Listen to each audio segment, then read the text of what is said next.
আসসালামু আলাইকুম প্রিয় ভিউয়ার্স, আপনারা দেখছেন গোপালগঞ্জে ঘটে যাওয়া আজকের ঝড় বৃষ্টি। এটি গোপালগঞ্জ জেলার গোপালগঞ্জ সদর উপজেলার ১ নং জালালাবাদ ইউনিয়নের গড়ফা গ্রামে অনুষ্ঠিত এবছরের প্রথম বৃষ্টি বলা যায়।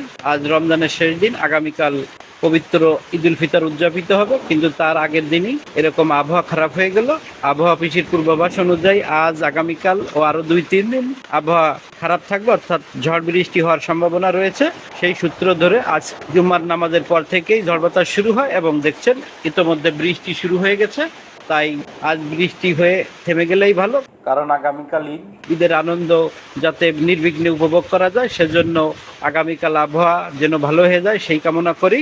দেখছেন আল্লাহর রহমতে বৃষ্টি শুরু হয়ে গেছে। কয়েকদিন যাবৎ তীব্র গরম অনুভূত হচ্ছিল, তাই এখন স্বস্তির বৃষ্টি শুরু হয়ে গেল। দেখছেন এই টবের গাছপালাগুলো বৃষ্টির পানি পেয়েই সতেজ হয়ে যাচ্ছে।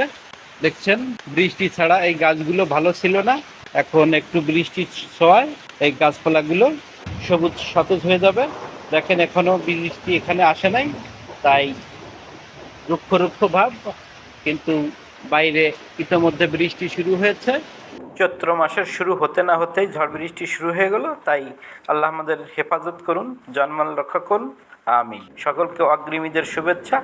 ঈদ মুবারক। আসসালামু আলাইকুম।